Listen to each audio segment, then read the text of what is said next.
오늘 말씀 파수꾼의 나팔소리, 하나님의 복음의 이중성, 두 가지 성격, 복음과 심판, 이렇게 제목을 정해봤고요. 부제로는 신약 성경은 구약 성경에 의해 완성된 성경이다.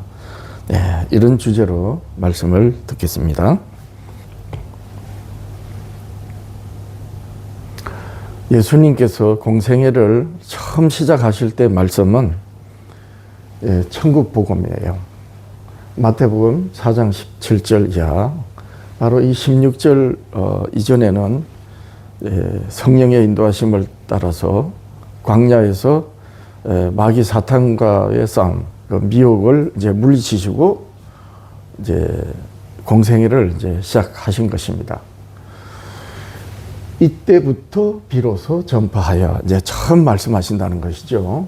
이르시되 회개하라 천국이 가까이 왔나니라 하시더라.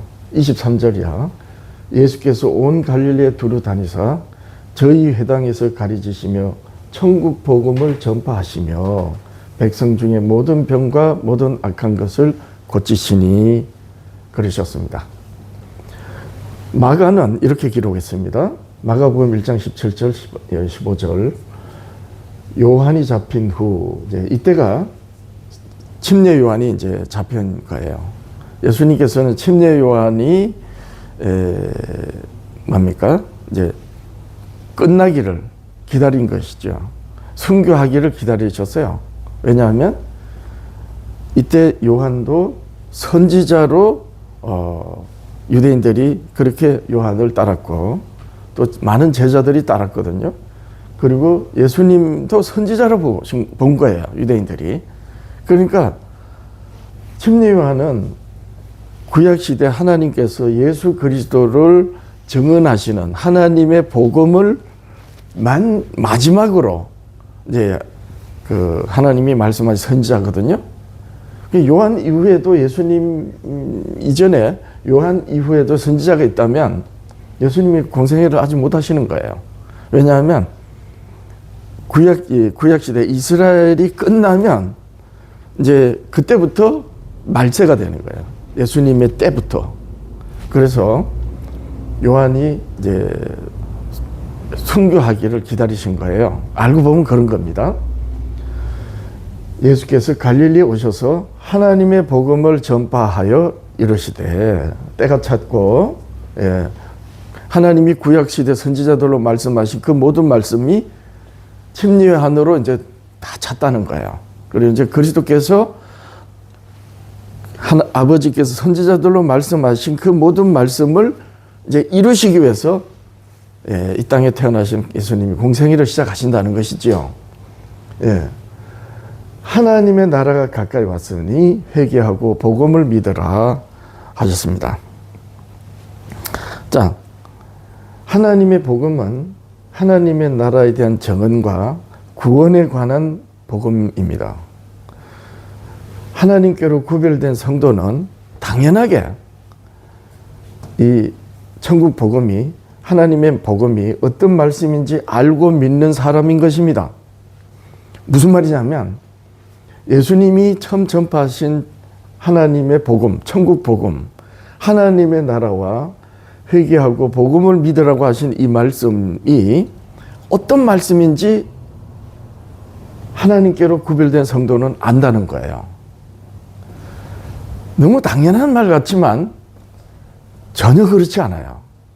유대인들이 똑같은 하나님의 복음이 기록된 성경을 가지고도 이 예수를, 나사렛 인자 예수가 하나님의 아들이신 것을 몰랐어요. 그런 것처럼 마지막 시대, 오늘날 사도시대 이후의 교회들이 그래 됐지만 오늘날 보면 자고로 교회가 없는 곳이 없고 수많은 사람들이 나사렛 인자 예수를 그리스도라고 믿습니다라고 하지만 교회마다 예수를 말하는 말들이 다 다르다는 거예요. 이게 뭘 의미하는가? 가톨릭 예수가 만약에 종교개혁자들이 믿는 성경에 의한 예수면 종교개혁 할 이유가 없죠. 그리고 종교 개혁자들 이후에 개혁한 이 프로테스탄트 교회 성도들이 수많이 교파로 갈리고 같은 교단에서도 교파에서도 수많은 교단으로 갈리고 또 같은 교단인데도 목사들이 교인들이 같은 성경 가지고 그 예수를 다르게 말하는 것은 하나님께로 구별된 성도는 하나님의 복음이 어떤 말씀인지 알고 믿어야 하는데 그렇지 못하다는 거예요. 그렇죠? 즉 다시 말해서 하나님은 예수님이 전파하신 그 하나님의 복음으로 하나님의 나라와 예수 그리스도에 관하여 말씀하셨는데 정작 예수 그리스도를 믿는다고 하는 교회들이 하나님께서 예수 그리스도를 선지자들로 말씀하신 그 말씀으로 믿지 않는다는 거죠. 네. 그래서 이 부분이 대단히 중요한 겁니다. 자, 그러면 하나님 예수 그리스도를 믿으면서도 하나님의 복음에 의하여 믿지 않으면 그 복음은 어떻게 되는 겁니까? 그 복음은 어떤 말씀이 되는 거예요?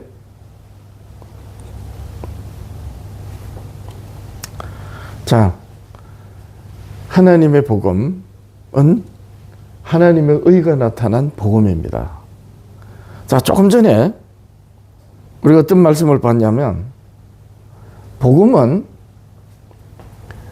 회개하고 복음을 믿으라는 말씀이에요. 그죠? 자, 그러면 회개는 하나님의 어떤 말씀과 관련되는가? 네, 이걸 이제 이해해야 되거든요. 그래서 복음은 하나님의 의가 나타난 복음인 거예요. 자, 하나님의 의가 나타났기 때문에 그 의에 이르지 못하니 어떻게 돼요? 회개가 되는 거예요. 하나님의 말씀은 빛이면 세상은 어둠이잖아요. 그러니까 빛이 비칠 때 그 빛은 말씀으로 비친단 말이에요. 그럴 때에 사람들이, 이 세상 사람들이 자신이 어둠 가운데 있구나라는 것을 깨닫는 거죠. 그래서 회개는 하나님의 의가 나타난 복음과 관련된다. 사도 바울이 이렇게 복음을 논정하였습니다. 로마서 1장 1절이야. 예수 그리스도 중 바울은 사도로 부르심을 받아 하나님의 복음을 위하여 택정함을 입었으니 이 하나님의 복음은 하나님의 선지자들로 말미암아 그의 아들에 관하여 성경에 미리 약속하신 것이라.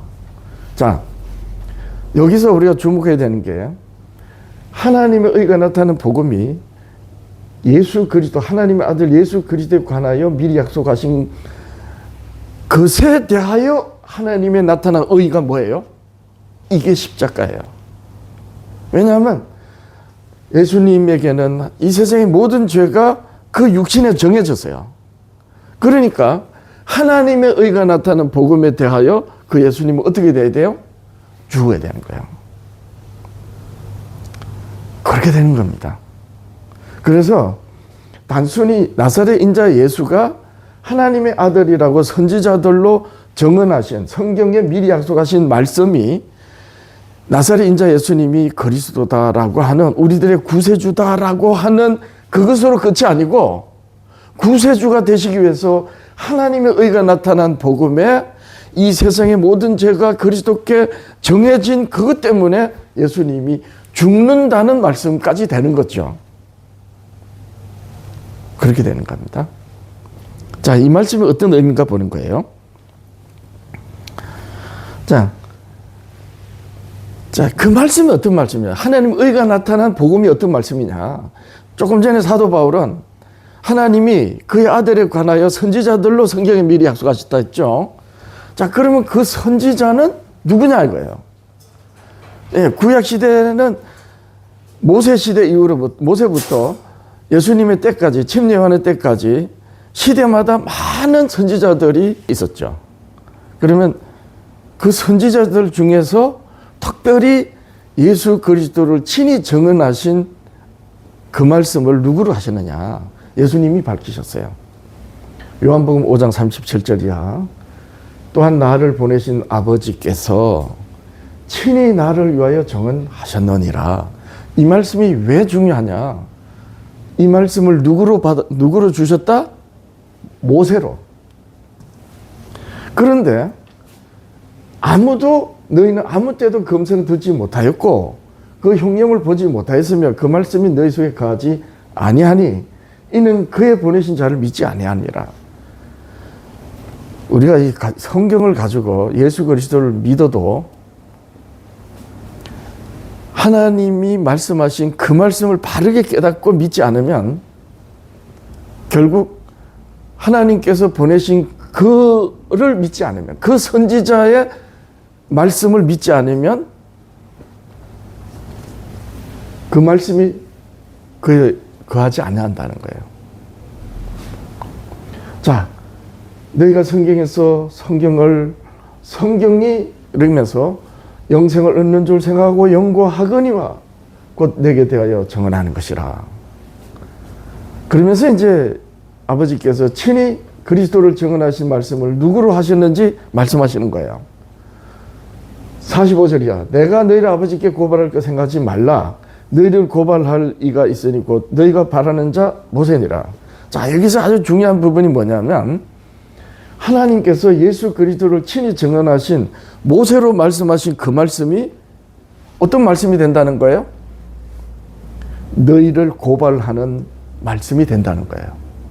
여기서 이제 복음의 이중성이 나오는 거예요. 복음으로 받으면 구원인데 복음으로 받지 못하면 똑같은 말씀이 어떻게 해요? 심판의 말씀이 되는 거예요. 무시무시한 말씀이 되는 겁니다. 왜 그러냐? 하나님의 복음 예수 그리스도를 증거하신 그 말씀으로 예수 그리스도를 믿으면 세상에서 구별되잖아요. 근데 그 말씀으로 예수 그리스도를 믿지 않으면 구별되지 않은 거기 때문에 그 말씀이 심판의 말씀이 되는 거예요. 이런 거예요. 오늘날 교회들은 구원만 말하고 심판을 말하지 않는 거예요. 왜냐하면 싫으니까. 모세를 믿었다면 또 나를 믿었으려니 이는 그가 내게 대하여 기록하였습니다. 그러나 그의 글도 믿지 아니하거든 어찌 내 말을 믿겠느냐 하시니라. 유대인들이 예수님의 이 말씀을 들을 때 어떻게 됐어요? 무슨 헛소리 한다 이게. 나사렛 촌동네 미친 놈이라는 거죠. 왜냐하면 자기들이 왜 모세의 글을 안 믿어? 토시 하나 안 틀리고 다 믿고 지키려고 하는데. 예, 그러니까 같은 성경을 가지고 하나님의 말씀을 어떻게 듣고 믿느냐가 중요한 거죠. 예. 어떤 의미입니까? 복음은 하나님의 말씀은 복음이기도 하지만 심판의 말씀이에요. 따라서 복음을 들으면 그 사람에게 구원이고 복음으로 듣지 못하면 그 말씀이 심판이 되는 거예요. 그런데 오늘날 교회들은 구원만 말하고 심판을 말하지 않는 거예요. 무시무시한 말씀입니다.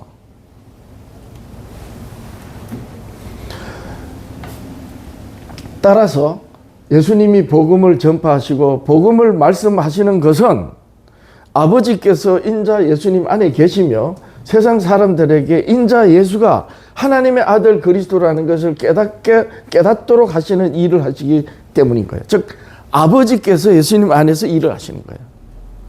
예수님이 말씀하셨어요. 요한복음 14장 9절이야. 예수께서 이르시되 빌립이 예수님 보고 아버지를 보여달라고 청했어요. 그때 이제 대답하신 겁니다. 빌립아, 내가 이렇게 오래 너희와 함께 있으되 네가 나를 알지 못하느냐? 나를 본 자는 아버지를 보았거늘 어찌하여 아버지를 보이라 하느냐? 내가 아버지 안에 거하고 아버지는 내 안에 계신 것을 내가 믿지 아니하느냐? 내가 너에게 이르는 말은 스스로 하는 것이 아니라 아버지께서 내 안에 계셔서 그 일을 하시는 것이라. 그렇죠? 그러니까 예수님이 회개하라 천국이 가까웠다. 복음을 믿으라. 라고 말씀하신 그 말씀이 누구 말씀이다? 자기 말이 아니라는 거예요. 아버지의 말씀인 거예요. 그러면 아버지의 말씀은 곧 복음이기도 하고 심판이기도 하다는 것이죠. 그런데 예수님이 말씀하시고 세상을 구원하시는 말씀과 그 하시는 모든 일은 아버지께서 하시는 일이라는 거예요. 내가 아버지 안에 가고 아버지께서 내 안에 계심을 믿으라. 그렇지 못하겠거든 행하는 그 일로 말미암아 나를 믿으라. 그러니까 예수님은 스스로 말하지도 않지만 하시는 그 모든 일도 아버지께서 일하신다는 거예요. 그래서 예수님이 포도나무 비유해서 아버지는 농부고 자기는 포도나무라 그랬어요. 포도나무가 포도나무를 가꾸나요? 아버지께서 농부가 포도나무를 가꾸는 거예요. 그래서 아버지는 농부고 나는 포도나무요. 너희는 가지라. 너희가 내게 붙어 있어는 열매를 맺고 그렇지 못하면 열매를 맺지 못한다 라고 하셨죠. 결국에 우리가 예수님을 믿는 그 믿음은 예수님이 전하신 말씀 하나님의 복음을 믿음으로 말미암지만은 사실은 아버지께서 그렇게 하시는 것이죠. 자, 여기서 이제 질문이 되는 겁니다. 그러면 예수님이 전하신 천국 복음, 하나님의 복음을 복음으로 듣지 않으면 그 복음이 어떤 말씀이 되는가입니다. 네, 굉장히 중요한 이제 질문이 되죠. 하나님의 복음의 이중성이 여기서 나타나는 거예요. 하나님이 모세로 아들을 친히 정하신 복음은 심판의 말씀이 되기도 하는 것입니다. 요한복음 12장 47절이야. 사람이 내 말을 듣고 지키지 아니할지라도 내가 그를 심판하려 하지 아니하노라. 내가 온 것은 세상을 심판하려 함이 아니요 세상을 구원함이로라. 나를 저버리고 내 말을 받지 아니하는 자를 심판할 이가 있으니 곧 내가 한 그 말이 마지막 날에 그를 심판하리라. 그죠? 예수님은 스스로 말하지 않는다 그랬어요. 아버지께서 이르신 말씀만 해요. 그래서 예수님이 세상을 심판하시는 게 아니고 예수님은 세상을 구원하시는 분이에요. 그럼 마지막에 세상을 심판하시는 그 심판을 어떻게 하시느냐? 예수님이 하신 그 말씀이 하는 거예요. 근데 그 말씀이 누구 말씀이다? 아버지의 말씀이에요. 그래서 하나님의 복음은 하나님이 예수 그리스도를 친히 증언하신 그 복음이 복음이지만 동시에 심판의 말씀이 되는 거예요. 그래서 내가 너희를 고발할까 생각하지 말라. 너희를 고발할 이가 있으니 곧 너희 바라는 자 모세니라. 이렇게 말씀하신 거죠. 예. 내가 내 자유로 말하는 것이 아니요 나를 보내신 아버지께서 나의 말을 끌과 이렇게 친히 명령하여 주셨으니 친히 계명으로 주셨으니 나는 그의 명령이 영생인 줄 아노라. 그러므로 나의 이르는 것은 내 아버지께서 내게 말씀하신 그대로 이루노라. 이 말씀이 어떤 말씀이에요? 성경이 증거하는 성경, 율법과 선지자, 오늘날 교회들이 간과하거나 폐했다고 하는 그 말씀. 그래서 오늘날 교회들이 서로 다른 말을 하고 있는 그런 결과가 된 것이죠. 그럼 끝이 어떻게 되겠어요?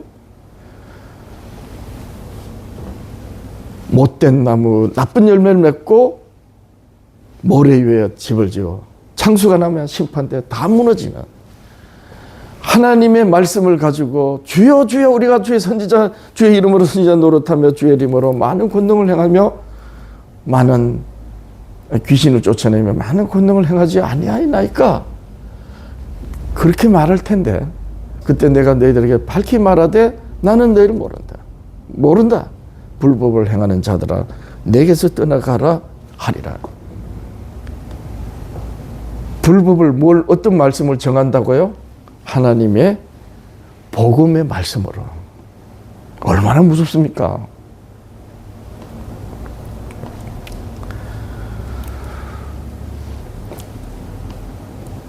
카톡으로 이제 전도를 하는 그 메시지를 보내는데요.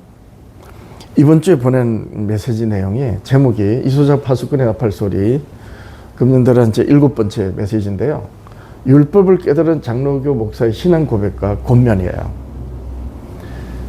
부제는 율법에 무엇이라 기록되어 있으면 네가 어떻게 읽느냐는 글입니다. 근데 이 글을 읽고 늘 답변을 나한테 보내는 꼭 이렇게 말하자면 이제 참견을 하는 거죠. 좋게 말해서 또 지적해주고 저를 위하는 그런 말이기도 하지만 조금 목사랍시고 이 유튜브를 보는 그분이 좀 듣기 좀 민망하지만 그대로 말하겠습니다. 소개하겠습니다. 어떤 보내온 글이에요. 뭐라고 기록되어 있느냐. 조땡땡 목사님이 보내온 글이에요. 이소정 목사님 노후가 많으십니다. 말씀을 다 읽고 생각해 보았습니다. 이렇게 말씀을 보내서 누가 이거를 다 읽을 수 있을까? 쉽지 않으리라 생각합니다. 말씀이 너무 난해합니다. 그리고 성경을 접근하는 관이 상당히 특이합니다. 왜 말씀을 그렇게 어렵게 접근시키시는지 이해가 안 됩니다. 예. 왜 말씀을 그렇게 어렵게 접근하는지가 아니고요. 그렇게 어렵게 접근시키는지 이해가 안 됩니다. 왜 하나님의 말씀을 그렇게 어렵게 사람들한테 전해가지고 접근하기 어렵게 만드냐 이거죠. 그러면서 목사님의 말씀 속에 성령이라는 단어가 한마디도 들어가지 않았습니다. 어떻게 성령이 없이 말씀을 풀어가신다는 것인지 이해가 되지 않습니다. 누군가가 말하기를 말씀 장사하지 말라고 하더군요. 이제 내가 이제 말씀 장사한다는 거예요. 이거는 제가 육성어로 쓴 글입니다. 사람들이요. 자기도 모르게 교만한 게 뭐냐. 이 책망은 성령이 하시는 말씀이 아니고 자기 말이라는 거예요.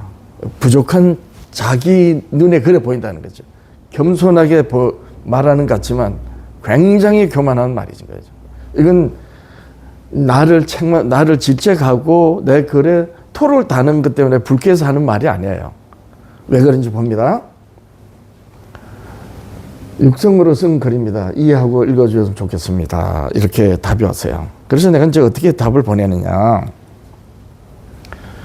조땡땡 목사님에게는 저의 글이 성령께서 생각나게 해주시고 가르쳐 주신 내용을 정리한 것으로 여겨지지 않는군요.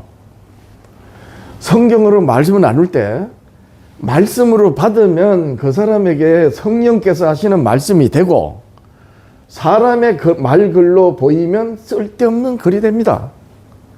저는 성령께서 목사들이 강단에서 교인들에게 가스라이팅 하는 말을 하는 것에 책망하시는 말씀으로 받아서 나눈 것입니다. 목사님이 어떻게 받든 그것은 목사님의 몫이고 책임입니다. 하나님의 복음은 듣는 사람에게 복음으로 들리면 구원의 복음이 되고 복음으로 들리지 않으면 복음은 무서운 심판의 말씀이 됩니다. 그래서 하나님의 복음은 듣는 사람에 의해 결정됩니다. 그렇기 때문에 예수님이 인자로 이 땅에 계실 때 들을 귀가 있는 자들은 들으라 하셨고 하나님 보좌 우편에서 중보하시며 성령께서 말씀하시기를 계시록의 7 교회 사자들에게 보냄을 받은 자 교회를 담당하게 하신 목사들에게 귀가 있는 자는 성령이 교회들에게 하신 말씀을 들어라 하신 것입니다. 마태복음 13장 9절이야. 귀 있는 자는 들으라 하시니라. 요한계시록 2장 7절. 귀 있는 자는 성령이 교회들에게 하신 말씀을 들을지어다. 이기는 그에게는 내가 하나님의 낙원에 있는 생명나무의 열매를 줘 먹게 하리라. 이렇게 내가 보냈어요. 오늘날 교회 목사들은 다음 말씀도 엉뚱하게 말합니다. 요한계시록 3장 20절. 볼지어다 내가 문 밖에 서서 두려노느니 누구든지 내 음성을 듣고 그 문을 열면 내가 그에게로 들어가 그로 더불어 먹고 그는 나와 더불어 먹으리라. 그로 더불어 살리라 하셨습니다. 분명 교회의 문을 두드리시고 문을 여는 그 사람에게 들어가셔서 그 사람과 더불어 먹으리라는 것입니다. 무슨 뜻입니까? 유대인들에게서 제자들을 빼내신 것 같이 유대인들이 하나님의 말씀을 어거들떠서 결국 나사렛 인자 예수를 죽이는 그러한 가운데 있는 제자들을 빼내셔서 구별하신 것 같이 저들만의 잔치를 하는 교회에서 나오라는 것입니다. 누가복음 16장 19절이야. 한 부자가 있어 자색옷과 고운 베옷을 입고 날마다 호화롭게 즐기더라. 잔치하더라. 그런데 나사로로 하는 이름하는 한 거지가 헌대를 투성이로 그의 대문 앞에 버려진 채 그 부자의 상에서 떨어지는 것으로 배불리려 하며 심지어 개들이 와서 그 헌대를 핥더라. 자색 옷 고운 베옷을 입고 교회로 말하면 경건의 모양을 뽐내는 가운을 입고 날마다 잔치를 하는 이들이 누구입니까? 이렇게 보냈어요. 답이 안 와요. 올 수가 없죠.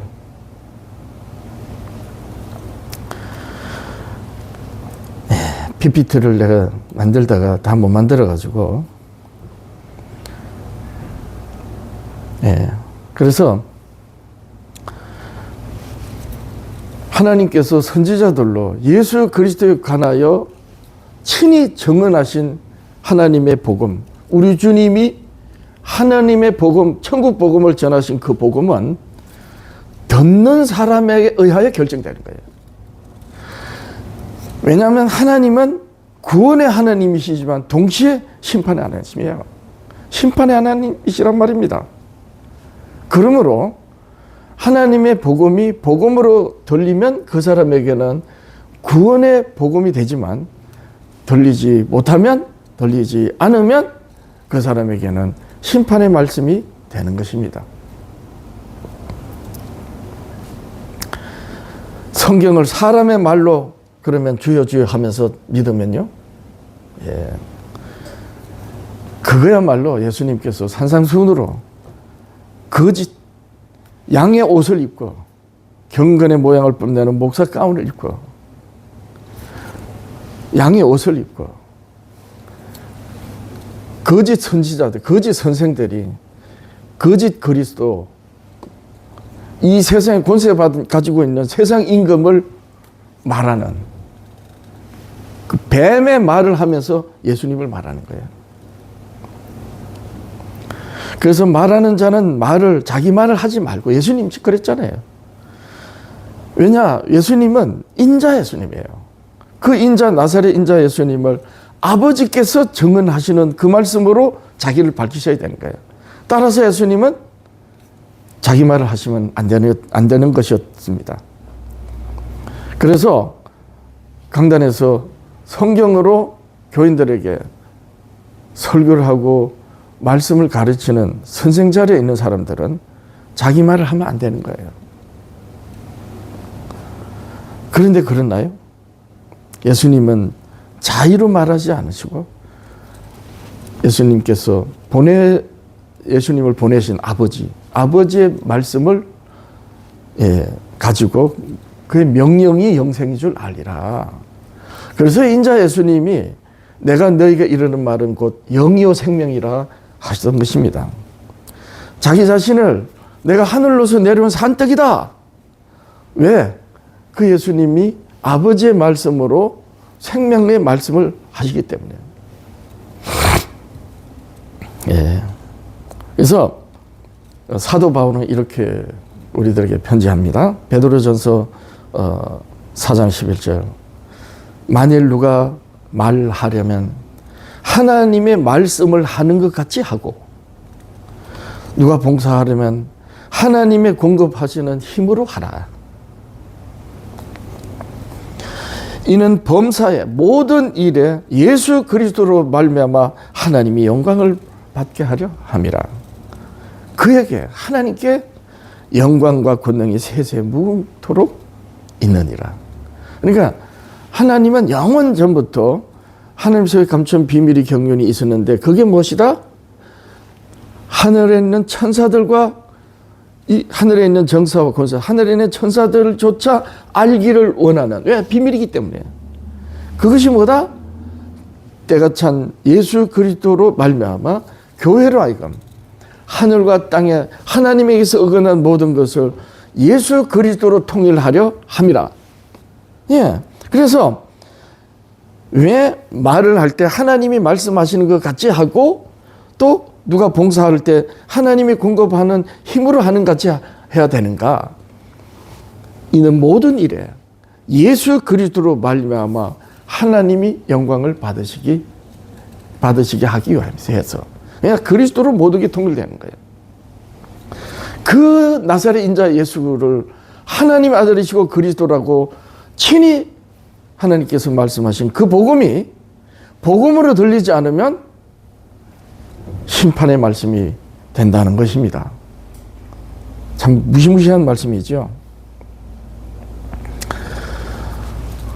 제가 이제 팟빵 방송 카톡으로 나눈 전도 메시지를 이렇게 읽어드립니다. 오늘 말씀 제목은 파수꾼의 나팔소리, 율법을 깨달은 장로교 목사의 신앙 고백과 권면, 부제, 율법에 무엇이라 기록됐으면 네가 어떻게 읽느냐입니다. 오늘 말씀은 장로교 목사인 제가 하나님의 율법을 어떻게 읽어야 하는지를 깨닫고 교회와 교인들에게 전하는 저의 신앙 고백입니다.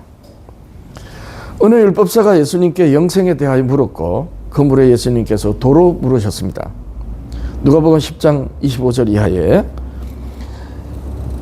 이 문답이 나오는데 율법에 뭐라 기록되어 있으며 내가 어떻게 읽느냐 이렇게 물으신 것입니다. 그때 이 율법사는 하나님을 내 마음과 뜻과 목숨을 다하여 사랑하라고 내 이웃을 내 자신과 같이 사랑하라 하였나이다 라고 대답했습니다. 다시 말해서 이 율법사는 율법에 기록된 율법을 하나님을 마음과 뜻과 목숨을 다해 사랑하고 이웃을 내 자신과 같이 사랑하라는 말씀으로 읽습니다 라고 대답한 것입니다. 그랬을 때 예수님께서 네 말이 옳도다. 그리 행하라. 이렇게 말씀하셨어요. 그때 율법사가 한 가지 의문이 생긴 거예요. 선생님, 그러면 내 이웃이 누구입니까? 이렇게 물었죠. 그때 예수님께서 그 시대에 일어났던 사건, 어떤 강도 사건을 두고 말씀하셨습니다. 어떤 사람이, 그 유대인이에요. 강도를 당했는데 제사장 자기 차례가 되면 제사장직을 수행하는 레위인이 강도당한 사람을 보고 그냥 갔어요. 왜냐하면 율법 조문에 죽은 자 시체를 만지지 마라, 가까이 하지 마라, 피를 멀리 하라, 가까이 하지 마라, 이런 말씀이 있거든요. 설사 그가 아직 죽지 않았다 했더라도 피가 있고 또 돌보는 도중에 만약 죽어버리면 율법 조문을 범하는 거예요. 그래서 그들은 율법 조문대로, 기록된 율법대로 그냥 내버려두고 간 겁니다. 그런데 어떤 사마리아인, 유대인들이 멸시하는 사마리아인은 그 강도당한 사람을 보고 끝까지 주막에 데려가가지고 돌봐달라 부탁하고 나중에 또 비용이 더 들면 내가 돌아올 때 마주 다 갚겠다. 이렇게 끝까지 유해줬어요. 그런 사건이 있었거든요. 비유가 아니고 실제 그 사건이 있었던 거예요. 그 사건으로 예수님께서 말씀하시면서 강도당한 사람의 이웃이 누구냐 이렇게 물으셨습니다. 그때 이 율법사가 영생을 얻고자 물었던 율법사가 선한 사마리아 사람입니다 라고 했습니다. 너도 그리 행하라. 무슨 말이냐? 예수님의 이 강도당한 사건의 교훈이 뭐냐? 앞에 율법에 어떻게 기록되어 있고 어떻게 읽느냐라는 말씀으로 이제 이어서 교훈하셨기 때문에 연결해서 생각해 보면 강도당한 사람은 이 세상에 공중 권세를 잡은 마귀 사탄에게 강도당했다. 그래서 결국 죽는다. 결국 죄와 사망 아래서 결국 죽는다. 그런데 나사렛 인자 예수님이 끝까지 그를 살렸다. 그 선한 사마리아인이 나다.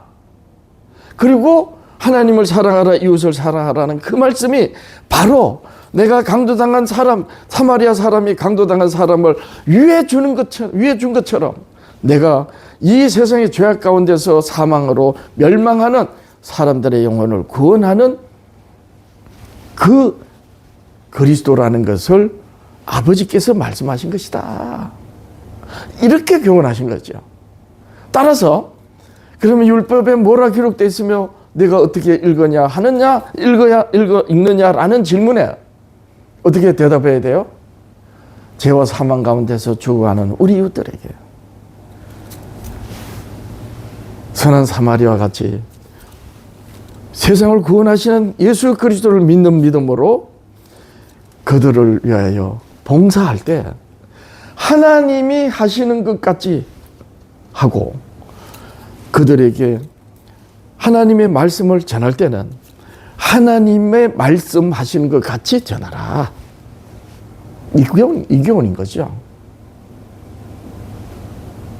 어떤 말씀이 그런 말씀이라는 거예요? 하나님이 우리 주님께서 회개하고 복음을 믿으라고 하신 그 회개로 이끌어 주시는 그 말씀, 하나님의 율법, 하나님이 친히 예수 그리스도를 증언하신 누구로? 모세로. 그러면 유대인들이 바로 이 모세의 글을 오해해서 그 예수님을 죽였는데 오늘 교회들은 어떤가? 만약에 오늘날 교회들이 이 부분에 대해서 바르게 깨닫지 못하면 예수님이 전하시고 사도들이 전한 하나님의 복음이 이 교회들에게 어떤 말씀이 된다? 무서운 심판의 말씀이 된다.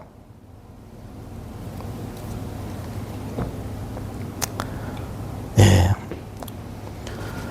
이게 이제 팟빵 그 카톡으로 나눈 내용이에요. 예수님께서 교회를 이루신 제자들에게 산상수훈으로 이렇게 말씀하셨습니다. 마태복음 6장 33절. 산상수훈이에요. 그런즉 어떤 의미입니까? 너희는 먼저 그의 나라와 의를 구하라. 그의 의를 구하라. 자, 먼저 그의 나라와 그의 의 할 때 그의 나라는 예수님이 이때로부터 비로소 전파하여 이르시되 하나님의 나라가 가까웠다는 그 하나님의 나라예요. 그 나라를 구하라는 거예요. 그리고 그의 의를 구하라는 거예요. 그의 의가 뭡니까? 율법에 나타난 하나님의 의예요. 율법에 나타난 하나님의 의는 율법으로 깨닫는 의예요. 그 율법에 나타난 하나님의 의가 뭐죠? 예수 그리스도께는 세상죄를 지시고 이 세상죄를 지신 예수님을 죽이는 말씀이에요. 그 말씀이거든요. 따라서 그 세상죄를 지시고 죽으신 희생하신 예수님의 희생을 나의 구원을 위한 희생이라는 것을 믿지 않으면 그 율법에 나타난 의, 결국 하나님이 당신의 아들을 죽이신 그 의로 세상을 심판하시는 거예요. 그 의를 구하라는 거예요. 예수님이 전하신 하나님의 나라, 가까이 왔다 하나님의 나라, 그 나라를 구하라.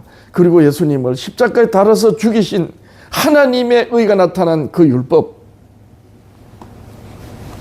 나타난 하나님의 의를 구하라는 거예요. 그래야지 그 의 앞에, 하나님 의 앞에 내가 죄인이란 걸 알고 회개할 거 아닙니까? 그래야지 하나님 의가 나타난 그 율법으로 하나님께서 아들을 죽이신 그 심판을 대신 당하신 예수님을 믿을 거 아닙니까?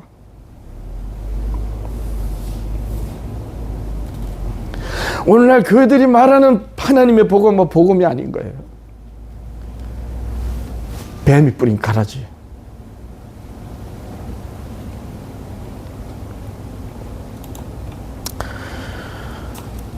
하나님의 나라와 하나님에 관한 말씀은 세상의 온 땅의 사람들에게 전해져야 하는 이 말씀을 유대인들이 받았어요.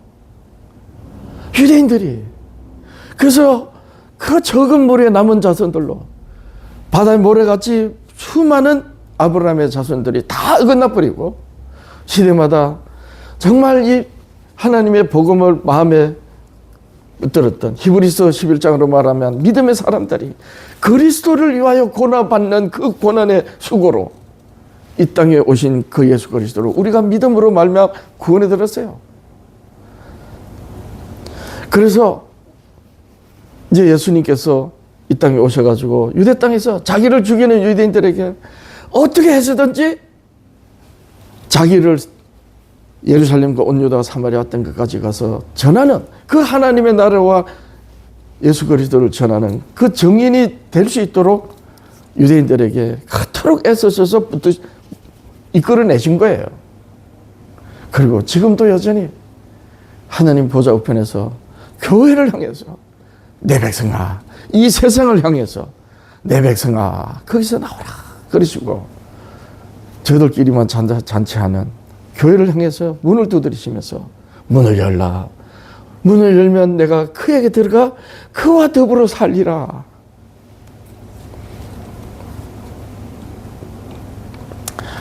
자, 이렇게 이제 예수님이 전파하시고 이제 침례 요한이 예수님을 예비한 것이지요.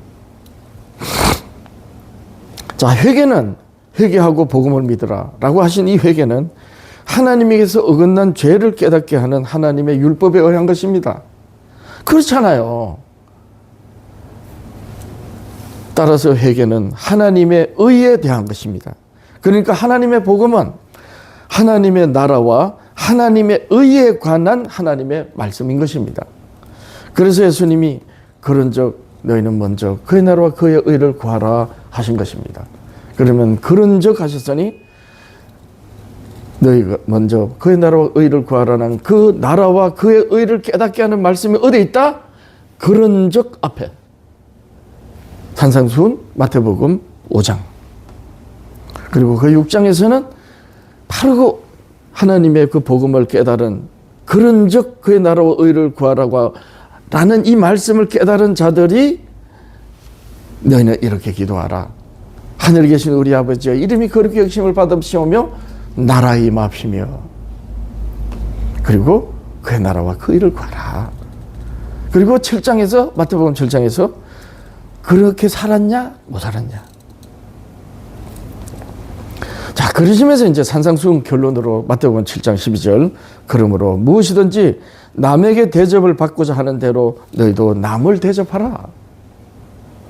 이것이 율법이요 선지자 아니라 율법이요 선지자가 뭐라고 하셨나요? 하나님의 복음이라는 거예요. 자, 이 전문은 한 18분 정도 조금 긴데 조금만 이제 읽고 팟빵으로 들으면 되니까 조금만 더 소개하고 이제 마칩니다. 자, 그러면 율법과 이제 산상수훈 결론이 이거예요. 마태복음 7장 12절이 결론이에요. 13절부터는 좁은 길, 넓은 길, 좋은 나무, 나쁜 못된 나무, 좋은 열매, 아름다운 열매, 또 못된 나무, 나쁜 열매. 그리고 주여주여하지만 불법한 자, 반석 위에 집을 지은 자, 무너지고 많은 모래에 집을 자. 이렇게 결론이게. 그렇게 살았냐 못 살았냐는 심판인 거예요. 그럼 결론이 뭐다? 바로 7장, 마태복음 7장 12절. 그러므로 누구든지 남에게 대접받고자 하는 대로. 이 남이 누구예요? 우리 입장에서 보면 남은 일단 먼저 하나님이에요. 그리고 복음을 받은 우리가 이 복음을 전해야 되는 우리 이웃이 된 거예요. 그래서 그러면 무엇이든지 남에게 대접을 받고자 하는 대로 너희도 남을 대접하라. 이것이 율법이요 선지자니라. 그러니까 다른 누군가를 위해서 부르심을 받고 세우심을 입은 공동체가 교회고 성도인 거예요. 이게 뭐라? 율법과 선지자. 이게 복음이라는 거예요. 하나님의 복음이라는 거예요. 예수 그리스도를 친히 증언하신 복음이라는 거예요. 자, 그러면 신약 성경이 말하는 성경은 구약 성경이라서요.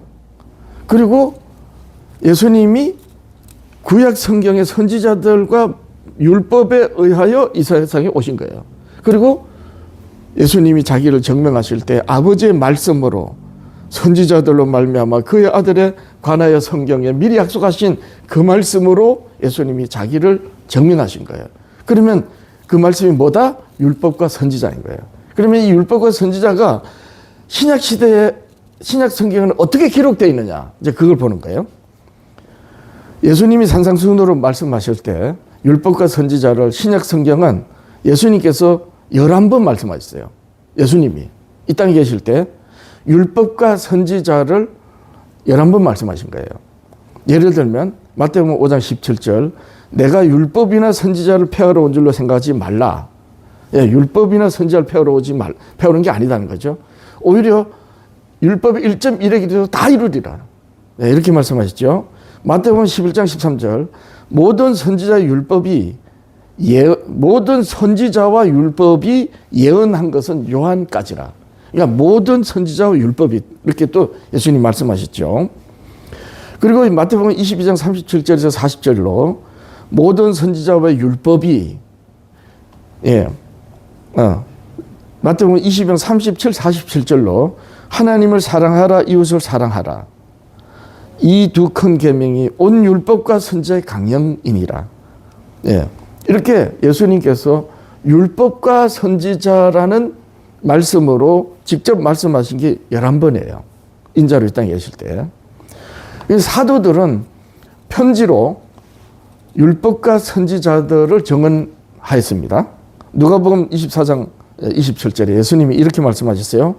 이에 모세와 모든 선지자의 글로 시작하여 모든 성경에 쓴 바 자기에 관한 것을 자세히 설명하시니라. 또 율법과 선지자예요.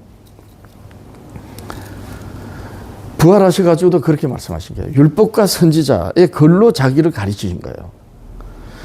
그래서 신약 성경은 율법과 선지자와 모세와 선지자를 20번 기록했어요. 율법과 선지자, 모세와 선지자 20번 기록한 거예요. 예수님 말씀하시고 사도들이 전한 거예요. 뿐만 아니고 마태복음 4장 4절 예수께서 대답하여 이르시되 기록되었으되, 이제 기록되었으되, 예. 또 누가복음 4장 17절 기록된 대를 찾으시니, 예. 이와 같이 구약 성경을 41번 인용을 했어요. 신약 성경에 기록되었으되 기록된 것 같이 이렇게. 사도들은 로마서 3장 10절로 기록된 바 의인은 없나니 하나도 없으며, 예, 기록된 바에 구약 성경이라는 거죠. 예, 그렇게 편지하였고요. 이렇게 기록된 바 기록되었으되와 같이 신약 성경에서 기록되었으되라는 거, 구약 성경에 기록되었으되라는 거거든요. 이것을 53번, 53번을 언급했어요. 예수님이 사도들과 같이 모세와 선지자 또는 율법과 선지자를 20번, 기록되었으되를 53번. 그리고 이렇게 다 합하면 이 기록되었으되 53번이군요. 이렇게 해가지고 모세와 선지자, 율법과 선지자, 기록되었으되가 신약 성경에 자그마치 94번 나와요. 94번. 그래서 신약 성경은 구약 성경의 해설서이고 구약 성경이 성취된 성경인 거예요. 그러니까 구약 성경에 복음이 있단 말이에요. 또 스데반 집사는 순교할 때 사도행전 7장으로 이제 이스라엘을 이제 돌이키려고 스데반이 순교를 하면서 설교를 하는데 사도행전 7장 38절로 모세의 글을 살아있는 말씀, 생명의 도라고 했어요.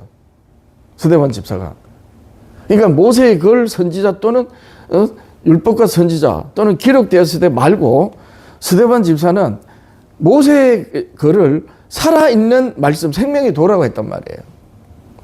그리고 히브리서 4장 12절 양날의 날선 금보다 예리하여 살아있고 운동력이 있는 말씀, 이것도 뭐예요? 구약 성경을 가르치는 거예요. 디모데가 어려서부터 성경을 배웠나니 디모데 어머니와 할머니가 유대인 디아스포라였어요. 그분들은 이 디모데가 얼마나 신앙이 참 고하는지 이 사도 바울은 자기 아들이라고 이렇게 일컬을 정도고 이 에베소 교회 나중에 담임을 하고 이렇게 했는데 디모데의 어머니와 할머니는 예수님이 오시기 전에 예수 그리스도를 기다렸어요. 예수님 오시기 전에. 사도 바울이 편지를 그렇게 했어요. 그러니까 디모데는 모태신앙인데 그 어머니와 할머니가 예수님이 인자로 이 세상에 공생애를 시작하시기 전에 예수님이 공생애를 시작하시기 1년 전에 디모데가 태어났거든요. 내가 이 성경을 추적해가지고 역사를 셈을 해보니까 예수님이 공생애 27세에 공생애 시작하셨는데 예수님이 1년 전에 공생애 1년 전에 디모데가 태어났어요. 그러니까 그 애할머니와 어머니는 예수님이 공생애를 시작하시기 그 전에 예수님을 믿은 거예요. 예, 마치 구약 성경에 먼 발치에서 예수님을 위하여 고난 받았던 것처럼. 예. 이렇게 전부 구약 성경이에요. 구약 성경. 그래서 예수님께서 부자와 거지 나사로의 비유 말씀하실 때 아까 우리가 읽어봤잖아요. 자색 옷을 입고 한 부자가 날마다 열나이 잘치를 하는데 나사로 이름하는 거지가 헌대를 앓으며 대문 밖에 부자 대문 밖에서 개들이 와서 핥는 그 정도에서 동양하는 그렇게 날마다 이 거지 나사로를 외면하고 저들끼리만 잔치를 하는 이 유대인들을 두고 말하고 유대 대제사장 서기관 바리새인들로 말씀하신 거거든요.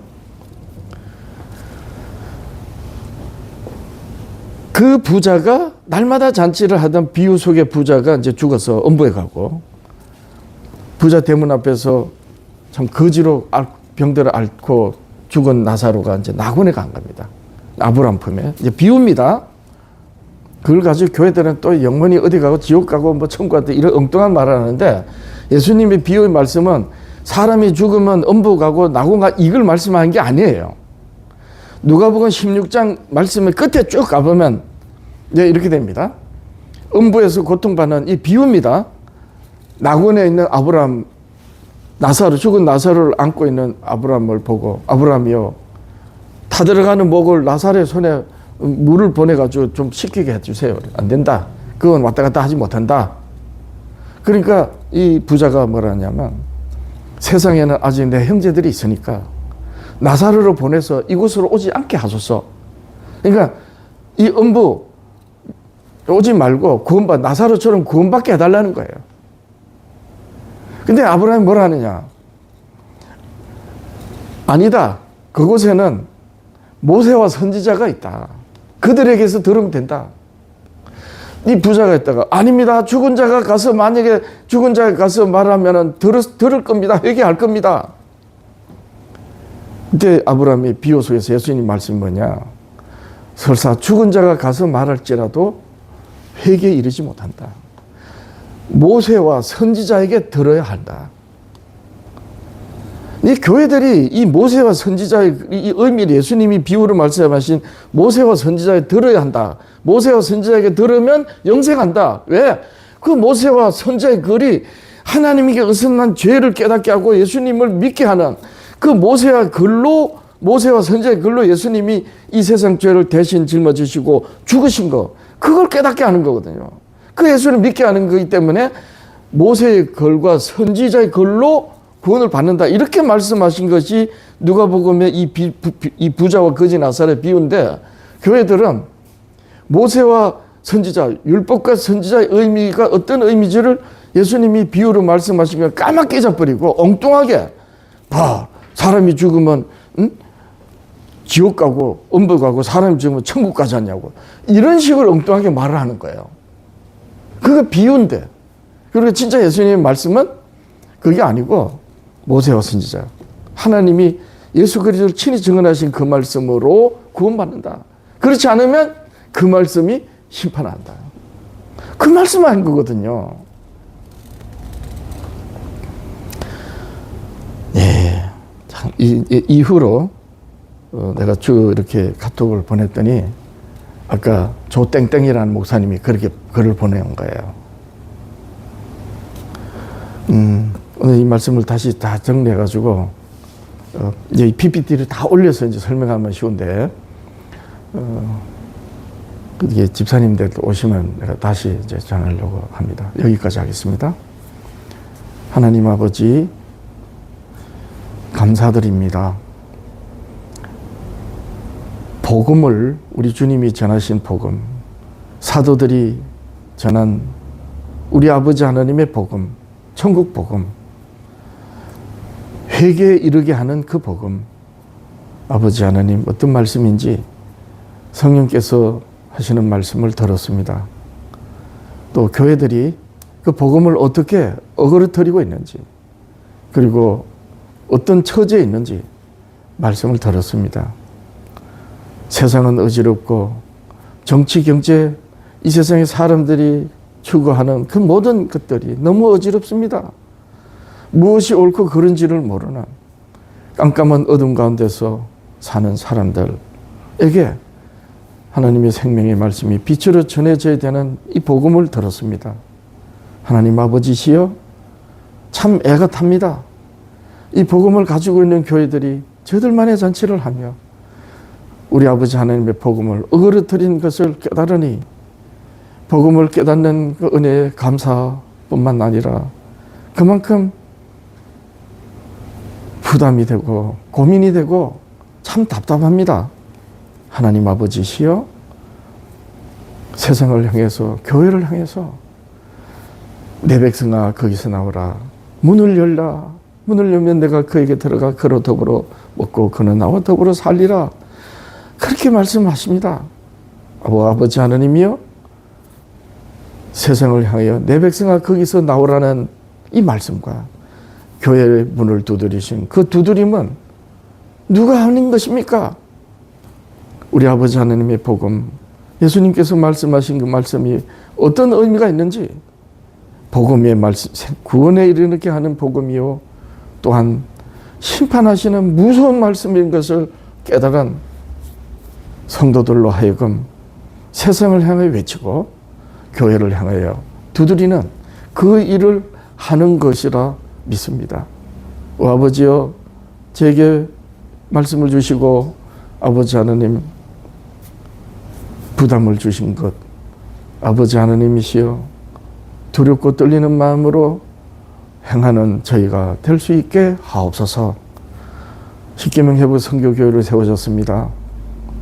아버지 하나님, 두셋이 있는 곳에 주께서 함께 하신다고 하셨사오니 비록 연약하고 아주 작은 교회지만 주께서 계시고 성령께서 말씀하시는 은혜로 예배하는, 그리고 우리들에게 사명을 주셨사오니 아버지 하나님, 우리가 능히 행할 수 있게 하옵소서. 아버지 하나님이시여, 성도들이 자기 자녀들을 위해서 기도하는 그 기도를 들으실 때 저희 아이들, 저희 자녀의 영혼을 긍휼히 계시고 언젠가 저희가 믿는 우리 하나님 아버지 예수 그리스도를 믿는 그 복을 받는 하나님이 사랑하시는 영혼, 긍휼히 여기시는 영혼이 될 수 있게 하옵소서. 예배드리면서 예물 드립니다. 드려진 성결의 복을 다하시고 구하는 것마다 주의 뜻을 구하여 우리 아버지 하나님께 영광 돌릴 수 있게 하옵소서. 오늘은 이 민족의 해방을 위해서 온 백성들이 부르짖었던 3.1절입니다. 아버지 하나님이여, 너무나도 어긋나 있는 이 나라의 장래를 걱정하여 많은 국민들이 오늘 광장에서 외칠 때에 오 아버지 하나님이시여, 그들의 수고와 그들의 외침으로 아버지 하나님, 이 나라가 안정되어 우리 아버지 하나님 말씀을 전하는 주의 종들이 아버지 하나님이시여 말씀을 전하는 그런 은혜 가운데 있는 나라 될 수 있게 하옵소서.